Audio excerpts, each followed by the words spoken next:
tenemos al doctor Isaac de Paz González, que es un especialista, jurista, constitucionalista, mi amigo, y me gusta de veras mucho, aprendo con él cuando participo en las mesas con él, porque tiene todo al dedillo, así que para no hacerlo perder el tiempo, porque sé que tiene que irse, y le agradezco muchísimo. Doctor, ¿cómo estás? Muy bien, estimado Paco, muy bien. Aquí, querida audiencia de Sin Censura. Buena tarde ya por Doctor, allá.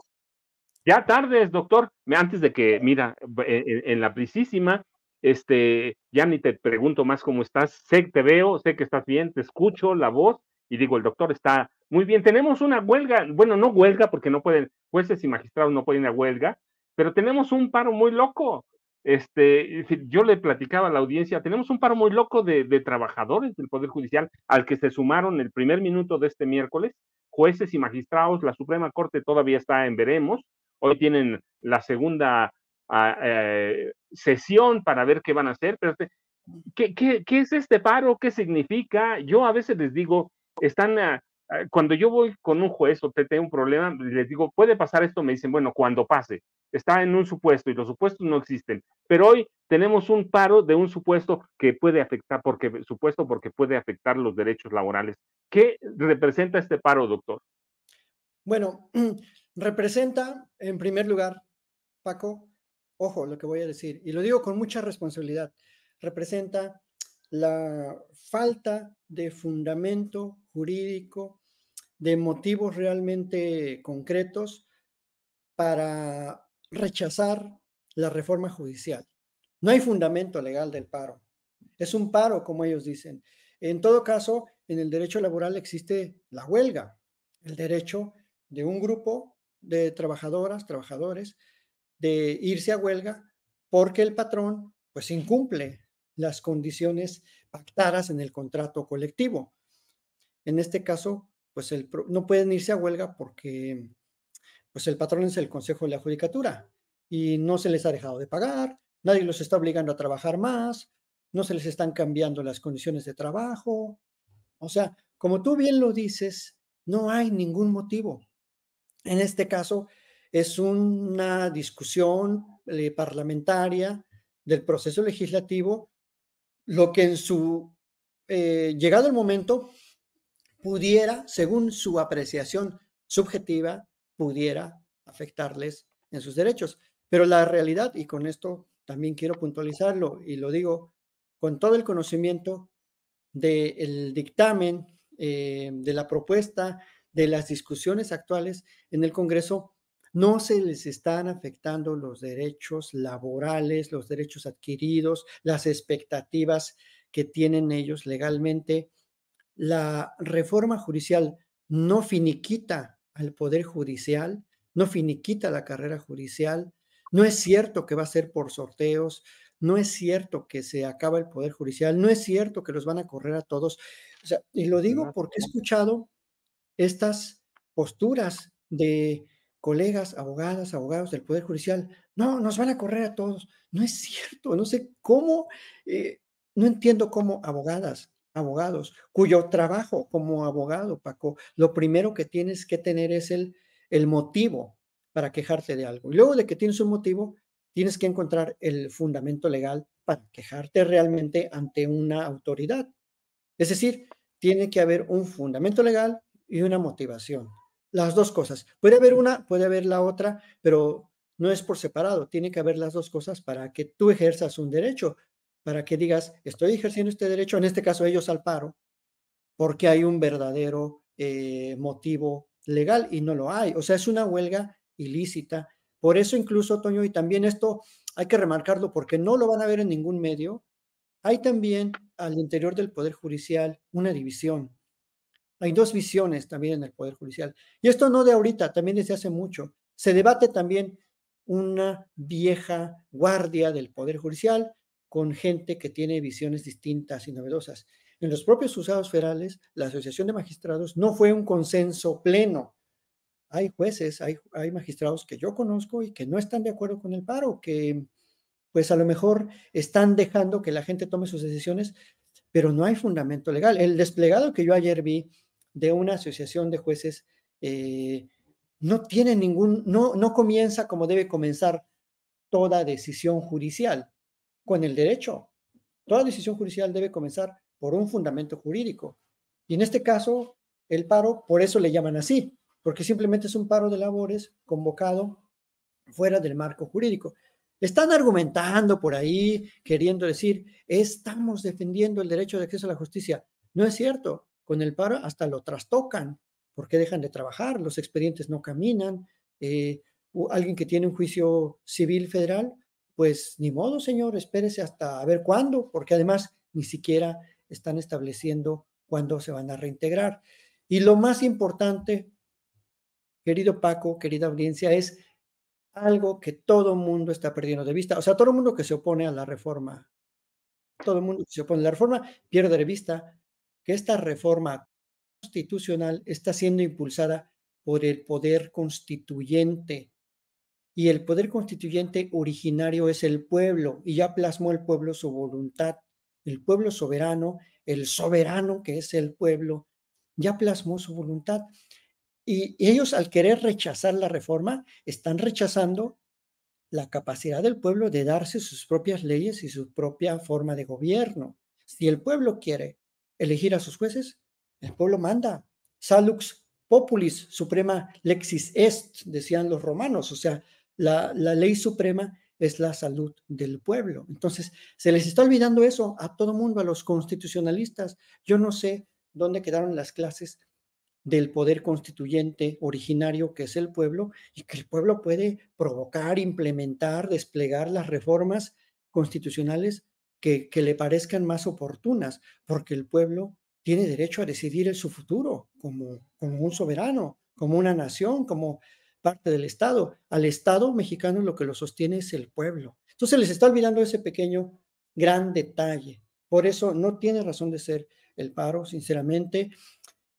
No se les está quitando ningún derecho, ninguna prestación a los trabajadores, a las trabajadoras del Poder Judicial, ni un centavo de su sueldo les han descontado. La reforma va enfocada en titulares, judicaturas, magistrados, Suprema Corte, y en reglas claras que ya están en la Constitución. Tampoco se está inventando nada nuevo. Entonces, eso es mi opinión que yo tengo al respecto. Paco, no hay un consenso del todo en el Poder Judicial, pero claro, dominan algunas visiones dogmáticas, incluso autoritarias. Eso es un autoritarismo del Poder Judicial, decir, me voy a paro sin ningún fundamento solo porque soy el Poder Judicial. Híjole, creo que se están olvidando de lo más importante, que es atender el sentido de la voluntad popular. Y eso, pues, no voy a decir que merece una calificación de otra naturaleza, pero sí están cometiendo ese pecado constitucional, ¿no? O sea, no va por ahí, no van a lograr nada, Toño. Al contrario, la gente se les va a echar encima, van a generar más encono y se va a radicalizar la reforma. Si ahorita tenían cierto margen para negociar, para ser escuchados, con esto ya nos dimos cuenta que van a querer imponer su ley encima de la voluntad popular, y eso no se puede. En ningún país ha pasado eso, ni va a pasar, Toño. Doctor, te hago una pregunta rapidísima. Sé que tienes prisa, sé que te tienes que ir, pero una rapidísima. Tú le cortas a donde tú me digas cuando tengas que irte, pero hay una. Dime si eventualmente se prolonga un paro loco, ¿puede el poder constituyente tomar medidas de urgencia para dar el servicio de administración de justicia de este país? Sí puede. O sea, el Poder Legislativo, pienso que no va a pasar, que van a entrar en razón, porque ya estaríamos ante un escenario caótico, convulsivo, llamado crisis constitucional.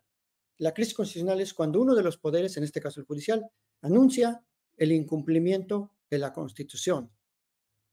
Repito, es una crisis constitucional porque el Poder Judicial anuncia el incumplimiento de la Constitución. ¿Qué quiere decir esto? Que no va a impartir justicia, que se va a ir a paro. Entonces, claro, tiene que haber un mecanismo de respuesta. El Estado tiene sus propios mecanismos de respuesta y tendría que ser, pues bueno, pues no sé si buscar la sustitución paulatina o inmediata. No me quiero atrever a decir, a que se disuelva entonces la titularidad de los órganos jurisdiccionales y que se nombren jueces y juezas provisionales. Yo espero que entren en razón, que vean, que no lo vean personal, no es un asunto contra ellos, no es un asunto de la voluntad popular, que puede estar equivocada, yo siempre lo he dicho, posiblemente, a lo mejor nos estamos equivocando, pero tenemos derecho a equivocarnos, o sea, en la democracia es eso, el pueblo manda y si se equivoca vuelve a mandar, punto, o sea, no es personal, no es contra ellos, contra fulano, sutano, perengano, se les respeta su carrera judicial, se le está respetando. Yo lo más preocupante que veo es que ni siquiera están leyendo la iniciativa, que es una simple arrogancia de decir, ¿cómo yo, magistrado, voy a andar en la calle invitando a la gente que vote por mí? Pues ya lo aclaró ayer incluso la secretaria de la Gobernación pues casi clase que dio exposición ayer por la mañanera, que es un método democrático, que están abriendo al Poder Judicial a otras posibilidades de titularidades, que se está haciendo un poder más plural, que se está queriendo hacer más transparente, menos costoso, más eficiente. Y, y esto es una facultad que tiene el pueblo. O sea, yo no sé por qué piensan que solo los constitucionalistas, solo los especialistas, solo los doctores en derecho pueden opinar. O sea, el pueblo entonces no tiene derecho a darse sus propias normas. ¿Por qué quieren tratar a la gente como menores de edad? Como, ay, tú no sabes lo bueno que es para ti. Es que tú desconoces. Es que tú no sabes de derecho. Es que tú no entiendes. Pues el pueblo, claro que lo entiende. Lo entiende cuando va a un juzgado. Lo entiende cuando sufre una arbitrariedad.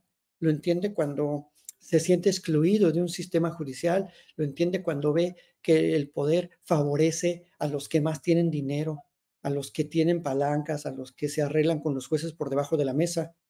Pues claro que lo entiende, lo viven, lo padecen, ¿cómo no lo van a entender? Entonces, eso es lo que se le está olvidando a la mayoría de la élite jurídica, judicial, de la abogacía de este país, que está en contra de la reforma, que el pueblo tiene derecho a darse su forma de gobierno y eso incluye elegir directamente a los jueces de la Corte, a los jueces constitucionales y a los magistrados, juezas y jueces de este país. Punto. Fin del debate. Es el poder constituyente. Imagínate si en la revolución, en la constitución del 17, el constituyente de Querétaro hubiera hecho caso de los porfiristas, de los intelectuales de aquel tiempo, los científicos, no, pues nunca se hubiera hecho nada. O sea, esa es la capacidad que tiene el poder constituyente. Tiene que provocar un cambio, una ruptura con el pasado.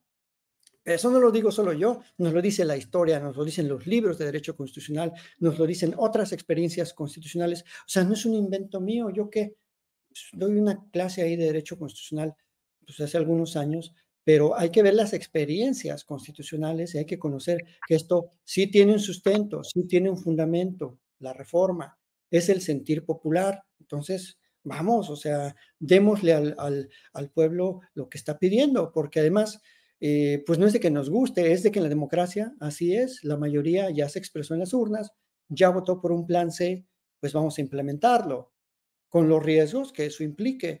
Toda reforma implica riesgos, implica procesos, implica tiempos, implica presupuesto, va a salir cara, eso sí, la reforma, pero se tiene que hacer. Entonces, no hay, sinceramente, un fundamento jurídico estricto, hay argucias legales que quieren ellos expresar para decir que se van a paro, pero en este momento yo no veo ningún fundamento legal para que digan, me están quitando mi trabajo y me voy a ir a un paro para evitar eso. No, no, no lo hay. Incluso el sindicato estaba en contra. No sé ahorita cómo está el sindicato, pero el propio sindicato dijo, pues es que no hay un fundamento, como tú lo dijiste, Paco, al principio. Es una hipótesis que puede ocurrir, pero ¿por qué ni siquiera dejan que siga su curso la iniciativa, que tengamos un dictamen, que ese dictamen ya esté en comisiones y que se materialice? En este momento, el Poder Judicial no se le ha tocado ni una pluma, ni un pelo, ni un peso de su presupuesto, porque se quedaron con los fideicomisos. O sea, no se ha actuado de manera autoritaria en contra del Poder Judicial. ¿Son nuevas reglas? Sí, Y el Estado, la nación, el pueblo soberano tiene derecho a cambiar las reglas de juego. Por supuesto que lo tiene. Negarlo, híjole, es entonces caer en sí una dictadura. En este caso, en una dictadura del Poder Judicial. Y pues eso no puede pasar, Paco. Y hasta aquí pues dejaría mi participación, ¿verdad? Doctor, sé que tienes prisa, yo te agradezco porque le hace mucha falta a la gente, pero además el doctor tiene un canal a donde de veras hay que seguirlo, síganlo, a dónde te seguimos, a dónde te buscamos, doctor, de veras te agradezco muchísimo porque hoy hace falta esta explicación. Sí, muchísimas gracias. Y he hablado de este tema en mi canal y seguiré hablando en Isaac de Paz González. Ahí está mi canal de YouTube. Y bueno, pues precisamente me voy porque tengo que impartir mi clase de Derecho Constitucional. No me gusta ser tan impuntual. Así que bueno, les agradezco el espacio que fomenten esa discusión plural, abierta, de las pocas voces que desde la academia sí apoyamos la reforma judicial. Creo que es una reforma fructífera, difícil, por supuesto, pero no es nada nuevo bajo el sol. Ha habido muchas otras reformas complicadas a lo largo de la historia constitucional y también está rompiendo muchos dogmas, muchos esquemas ya preestablecidos, muchas cuestiones estereotipadas de cómo debe ser la justicia, pero este país ya cambió y tenemos que cambiar todos en todos los aspectos. Esa sería mi última intervención, querido Paco, y muchas gracias a la audiencia. Doctor, un abrazote, sé que vas a correr, yo me tengo que quedar un rato más para terminar el programa. Bueno, todavía tenemos un buen rato, pero te dejo un abrazote. Y usted, por favor, no se vaya. Ya el doctor Isaac de Paz nos explicó, yo les decía, yo no soy abogado, pero por el sentido común solamente, sé que es un paro sin sentido, sé que están partiendo de supuestos y eso es ilegal, eso no tiene ningún fundamento. Yo les decía cuando empezamos este espacio de Vicente Serrano, es un paro de jueces y magistrados que no pueden ir a la huelga, ¿eh? No pueden dejar de impartir justicia porque van a meter a este país en una crisis constitucional. Y yo les decía, Norma Lucía Piña Hernández es la responsable. Si sabía del paro, es gravísimo. Si no sabía, igual de grave, porque ¿a dónde está la cabeza de un poder? Y ella es la cabeza de ese poder. Hoy todavía está en la Suprema Corte, hoy van a tener todavía otra sesión para ver qué van a hacer. Ya les estalló un paro loco, ya se sumaron los jueces y magistrados, hay 55,000 empleados del Poder Judicial, de un Poder Judicial que nadie respeta, que verdaderamente solo ellos, los paristas y la oposición, tratan de defender lo indefendible. Yo les decía, el constituyente que es el Congreso de la Unión en sus dos cámaras, senadores y diputados, tiene el derecho y la potestad de tomar medidas emergentes si esto pasa a algo más. Y esas medidas emergentes, ¿qué son? Disolver el Poder Judicial. Ellos corrieron, bueno, el Poder Judicial no dijo nada cuando Felipe Calderón disolvió la compañía de luz y fuerza del centro, de veras, nadie me lo tiene que contar. Yo estaba aquí cuando en la madrugada llegaron los camiones de soldados, ellos dicen que no participó el ejército. Yo estaba aquí en mi ventana, estaba aquí en la ventana viendo los camiones del ejército para tomar la compañía de luz y fuerza del centro que está casi frente a donde estoy transmitiendo. Así que el poder constituyente, el poder legislativo tiene la potestad de disolver eventualmente, si escala este conflicto, de disolver al poder judicial y tomar medidas emergentes para sustituir a los 55,000 empleados del Poder Judicial, trabajadores, jueces, ministros, magistrados. Tiene la potestad el Poder Legislativo y a partir del 1 de septiembre próximo, recuerden, empieza la nueva legislatura, el primer periodo ordinario de sesiones de la nueva legislatura, que va a tener el control de Morena en la Cámara de Diputados, 2/3 partes. En el Senado les van a faltar 3, pero seguramente lo van a poder negociar. Así que más vale a los empleados del Poder Judicial que entren en razón, que no partan de supuestos y que ellos, 55,000 personas, no van a poder derrotar al mandato que dimos casi 36 millones de electores. Pero mire, nos